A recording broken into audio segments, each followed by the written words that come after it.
Greetings, y'all. Welcome to another video. Real quick, I just want to remind y'all, because I know you love watching these videos I make, but I have playlists made for all the previous videos I made, put them in categories so it's easier to, if you want to go check out some of the older ones. I know a lot of people usually don't bother scrolling back, so I tried to make it easier with these playlists. I got them for my vinyl collection, my CDs, my record store visits, my rewind record store visits, new pickups, favorites, which are like top 5 this, top 10 that, some special ones like the last of my cassettes and thread videos that people do that I make response videos for, and my Van Halen collection. And then, like today, I've got a playlist for Goodwill pickups, and that's what we're here to talk about today. Where I live, there's 2 Goodwills pretty close to me. One is in Hazlet and one is in Atlantic Highlands. There's another one a little bit further south in Ocean that I go to every now and then. But when I'm going to go out and just take a round of the Goodwills, usually I hit Hazlet and Atlantic Highlands. Hazlet had been pretty good to me over the last 2 years or so. I found stuff there that I couldn't believe, like things you wouldn't expect to find in a Goodwill. And Atlantic Highlands, not so much. And now it's kind of flipped. The last few times I've gone out for a little Goodwill tour, if you will, Hazlet, I haven't been finding too much there. A couple here and there, but not too much. And Atlantic Highlands, suddenly I'm finding these titles there that I'm just like surprised that they have. And so let's dive in. From 1977, we get Elton John and his compilation Greatest Hits Volume 2. I'm not a big Elton John fan, but I like his hits, and that's why these greatest hits serve me well. I have his first greatest hits record, and I saw this there at the Goodwill and decided to complete, for me, my collection. I feel like I only need 1 and 2. I'm not that bananas about like his 80s stuff and beyond. So I like these 2 like ones that focus mostly on like 70s stuff. And it was 99 cents. All these that I picked up, the CDs are all 99 cents still here in New Jersey for Goodwill. I know Goodwill's been jacking their prices up elsewhere, but still 99 cents here, luckily. And there you go. And like I said, when I picked this up at the Goodwill to see what the tracks were, knowing I had Volume 1, and then when I looked at what's on Volume 2 here, it was like, oh yeah, that kind of completes the songs that I want, like Tiny Dancer, Philadelphia Freedom, Island Girl, Leave On. When this album was originally released, it had a much different track listing than this CD reissue. And there's like maybe 1 or 2 tracks that I wouldn't have minded having on here that they removed for whatever reason. But still, glad to have this. And like I said, it kind of completes what I need from Elton John. 1978, we get The Doors and American Prayer. Speaking of completing collections, I like The Doors quite a bit. I'm a fan. Not like a completist by any means. I don't know how anybody could be. They've released so many damn records. It's insane. Like live records and, bootleg series, all kinds. I mean, it feels like The Doors have a new release every year, if not more than 1 release every year. They're just going through the vaults and putting everything out there. But as far as like, their initial like studio records that they put out, I wasn't really a completist. I had all of them except for this one. And if if you're familiar with this record, it's basically like poetry that Jim Morrison had recorded in like 69, 1970. And the Doors in 78 got together and decided to put music to it. And so that's what this is. And I never really had a desire to own this, and that's why I didn't. But, I go to Goodwill and they've got it for 99 cents. All right, I'll pick it up for 99 cents. I was always kind of a little curious what this thing sounded like, But it's interesting, like I said, it's a curiosity, I guess, in their catalog. I know it's kind of like polarizing for Doors fans. I think some of people really dig it. Some people not so much. I know their producer, Paul Rothchild, I think once referred to this as the rape of Jim Morrison, but that might be going to the extreme. But I can understand where he's coming from. You know, I don't know that Jim Morrison, had he lived, would have wanted this stuff represented this way. But I don't think the Doors, it seemed like they were coming from a good place when they decided to make this. I don't know that it was necessarily like a cash grab. I think that they had good intentions. But yeah, it's kind of interesting, you know, and not like an essential thing that you really need to own, though. 1986, we get Bob Geldof, Deep in the Heart of Nowhere. This is kind of like, I think this is kind of like his first release after all of that Band-Aid, Do They Know It's Christmas, and Live Aid and everything. So he's kind of like, not capitalizing off of that, but this is like the first release. He's been spending all his time doing that, and he finally puts out a new solo record. That's what this was. I remember back in the 80s when this came out, I really kind of liked the songs that I heard from this. This is The World Calling, I guess was a first single.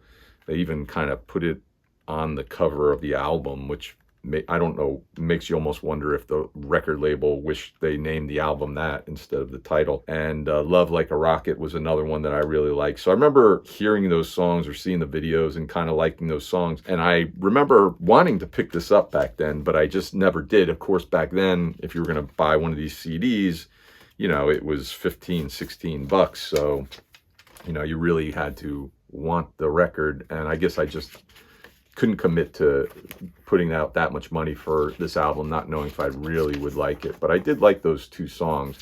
And again, I thought every now and then I think I'd look on eBay, see if I could find this, and never for like a price that I wanted to pay. And then, you know, as sometimes happens, you just kind of walk into a Goodwill one time and it's like, there it is, 99 cents, you know, I can't believe it. And it was surprising that this one was there. It's not a title that you really would expect to find in a Goodwill, you know. I mean, usually Goodwills you expect to find albums like, you know, like that Elton John one, you know, things that sold a lot of copies. So there's a lot of them floating around out there that people get rid of and just bring to Goodwill. So not so much something like this, which I don't think it sold that well. 1993, we get Dusk by The.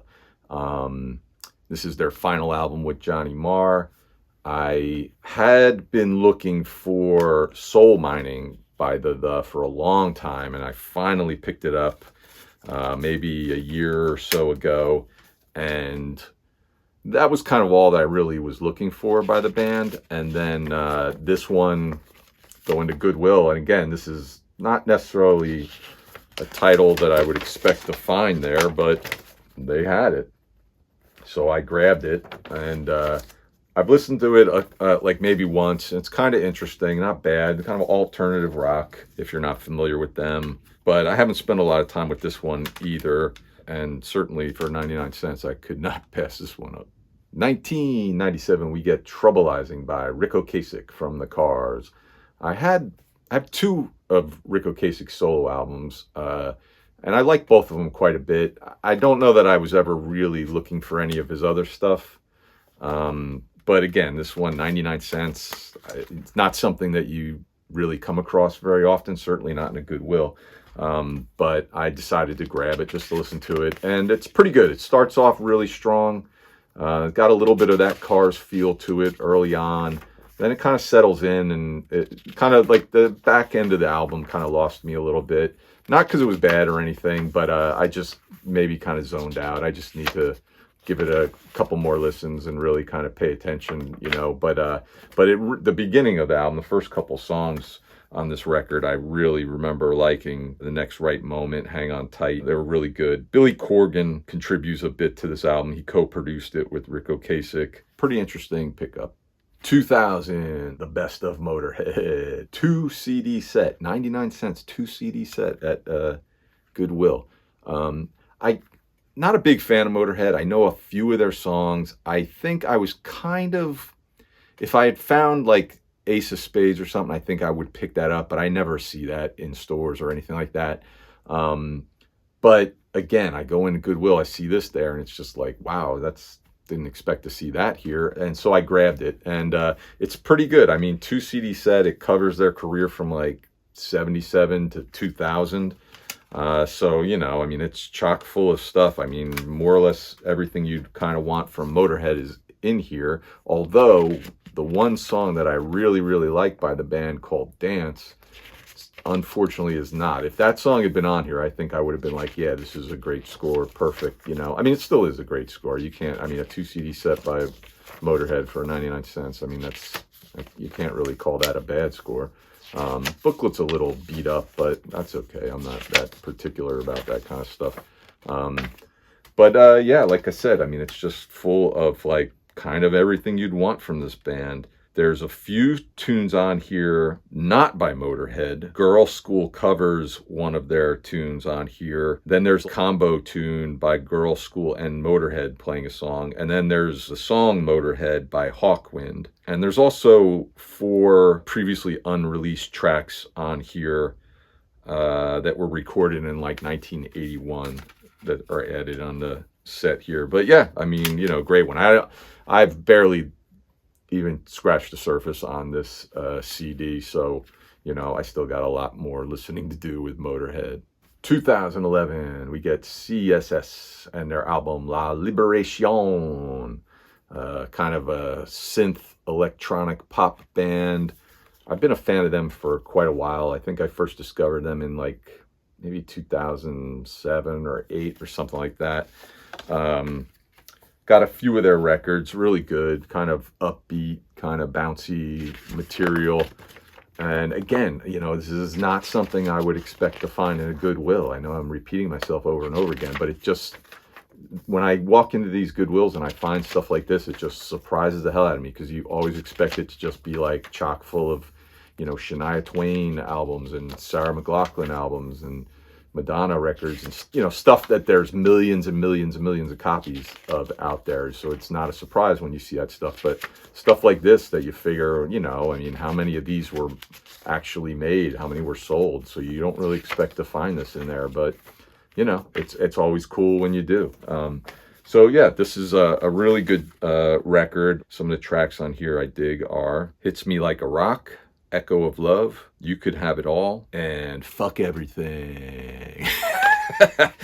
Yeah, that's the way to title a song. But anyways, yeah, good pickup. I like this band, CSS. And finally, from 1973, we get Jim Croce and his album Life and Times.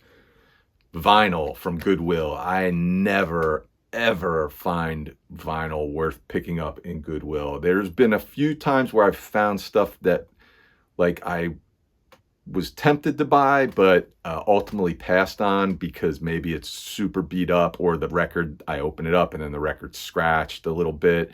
But I just, you know, my scenario at Goodwill's is like the stuff that they have on vinyl in there is always just like this stuff that I have no interest in. Anne Murray, Perry Como, you know, these old like standards albums and stuff like that, you know, like I'm sure we've all gone through those Goodwills, then all these old vinyls that were like packaged in like these boxes and stuff. But I just never find anything vinyl in Goodwill. I check pretty regularly, but I just never expect to find anything, and never have. And then they had this one in one of the Goodwills, and this was, I think, $2, and it's got a little bit of ring wear, but it's in really good shape. I mean, considering the album came out in like 1973, you know, I mean, it's in pretty good shape. It's gatefold, all the lyrics and stuff in there.